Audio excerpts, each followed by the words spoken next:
منداڵانی کار برینێکی بە ئازار لەسەر ویژدانی مرۆڤایەتی. 12 ژوان بەرامبەر بە 22 جوەزەردان ڕۆژی جیهانی قەدەغەکردنی کاری منداڵانە. ئەم ڕۆژە ساڵی 2002 لەلایەن ڕێکخراوی نێودەوڵەتی کارەوە ناسێنرا.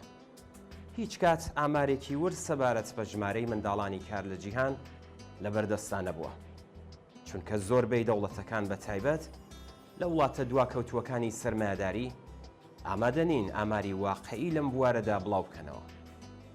بەپێی ئامارەکانی یونیسێف، سندوقی منداڵانی نەتەوە یەکگرتووەکان لە ساڵی 2012دا نزیکەی 215 ملیۆن منداڵی تەمەن 5 بۆ 17 ساڵ بە حەقدەست یان بەبێ حەقدەست بۆ ماوەی زیاتر لە 40 کاتژمێر لە هەفتەدا کاریان پێکرا بوو. لە ئێران ئامارەکانی حکوومەت باس لە نزیکەی 3 ملیۆن منداڵی کار دەکەن، بەڵام ئامارە نافەرمیەکان ئەم ژمارەیە بە 7 ملیۆن منداڵ مەزەندە دەکەن.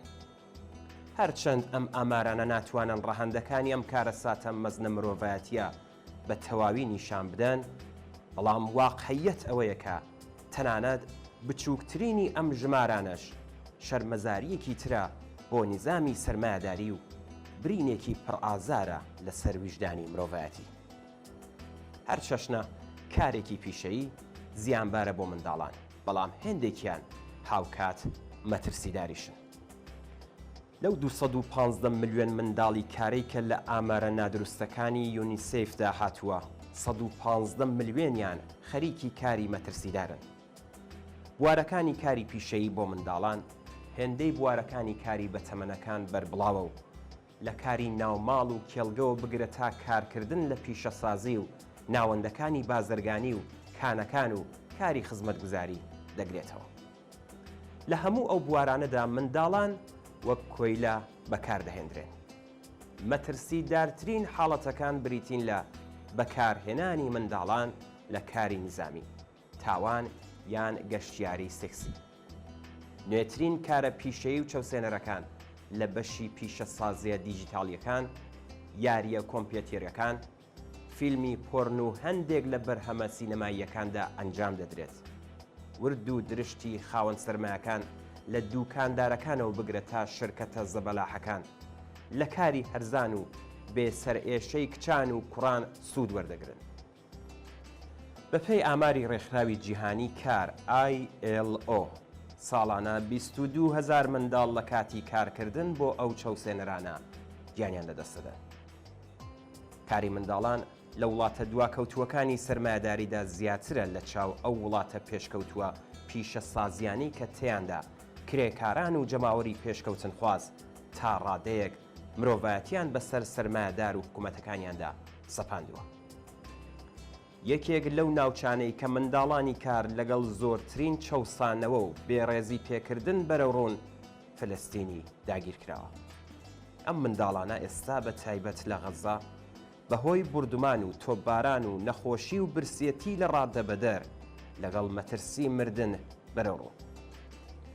لە وڵاتە پێشکەوتووەکانی وەک ئەمریکا، منداڵانی کار زۆرتر منداڵی ئەو کۆچبەر و کرێکارانن کە هێشتا ئێقامە و مۆڵەتی کاری فەرمیان پێنەدراوە. ئاوارەبوون بەهۆی کارەساتی سروشتی و شەڕەکانیش هاوکات لەگەڵ پەرەسەندنی هەژاری و بێکاری، کاریگەریەکی زۆری لەسەر زیادبوونی منداڵانی کار هەبووە.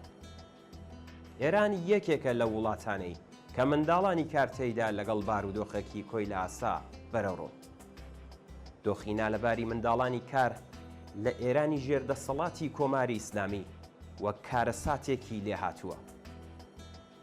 لە ئێران زۆربەی ئەو منداڵانە کە تەمەنیان لە نێوان 5 بۆ 15 ساڵدایە منداڵی ئەو بنەماڵە کرێکاری و زەحمەتکێشانن کە بەهۆی هەژاری و بێکاری دایک و باوکیانەوە و هەروەها بە مەبەستی یارمەتیدان بە بژێوی خۆیان و بنەماڵەکانیان لە بریچوون بۆ قوتابخانە و فێربوونی زانست و بەهرەمەندبوون لە هەلومەرجێکی گونجاو بۆ گەشە و پشکەوتنیان کە مافی سروشتی هەموو منداڵێکە ناچارن پشنە ژێرباری کاری سەخت و تاقەت پڕۆکێن و نەمامی ژیانیان لە ژێرباری ڕەنج و کاردا بژاکێن.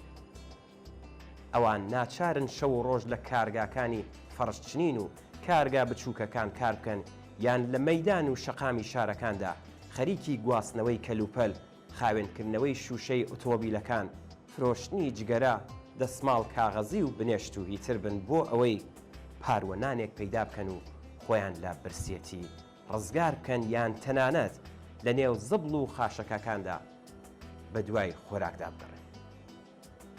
منداڵانی کار کە کۆچبەرانی ئەفغانستانیش لە خۆ دەگرن لە زۆر کاری مەترسیداری وەک گەڕان بە ناو زبڵەکاندا لەلایەن مافیاکانی زبڵ و خاشاکەوە لە شارە گەورەکان بەکاردەهێنرێن. منداڵانی گیرۆدەبووی ماددە هۆشبەرەکان، هاوسەرگیری منداڵان، منداڵ ئازاری، حیجابی ئیجباری بۆ کچانی کەمتەمەن، لە سێدارەدان و زیندانیکردنی ئەو دایک و باوکانەی کە خاوەنی منداڵی بچوو بوون و بێ سەرپەرشکردنی منداڵەکانیان، سزای جەستەیی منداڵان لە قوتابخانەکان، ناچارکردنی منداڵان بۆ بەشداری لە مراسمە ئاینیەکان و منداڵانی بەسیجی و هیتر بەشێکی ترن لە قوربانیانی ڕژیمی سەرمایەداری ئیسلامی ئێران. کارکردن بژاردەیەکی ئاگایانەی منداڵانی کار نییە. ئەم منداڵانە کە زۆربەیان بەهۆی هەژاریەوە لە خوێندن و یاریکردن بێبەش دەبن، بە ناچاری دێنە ناو بازاڕی بێڕەحمی کار و بەهۆی پێویستی سەرمایە لەگەڵ ئاوا چارە نووسێکی تاڵ بەرەو ڕوو دەبنەوە. خاوەن سەرمایە و نێنەرە سیاسیەکانیان لە زۆر یەک لە وڵاتەکان ئیمکاناتە دەوڵەتیەکانیان بۆ یارمەتیدان بە منداڵان کەم کردوێتەوە بۆ ئەوەی ناچاریان بکەن بە حەقدەستێکی مەمرە و مەژی و بە بێدەنگی بچنە ژێر باری چەوسانەوەیەکی وەحشیانەوە. کۆماری ئیسلامی بەڕواڵەت ڕێکەوتنامە نێودەوڵەتیەکانی قەدەغەکردنی کاری منداڵانی قبول کردووە، بەڵام قبولکردنی ئەم یاسایانە بۆ ڕژیمی ئێران تەنیا لایەنی فۆرماڵ و نمایشی هەیە، ئەگینا بەکردەوە پشتگوێیان دەخات و هیچ گرنگی بەو ڕخنانە نادات کە لەلایەن ناوەندە نێودەوڵەتیەکانەوە بەڕەوڕی دەکرێتەوە.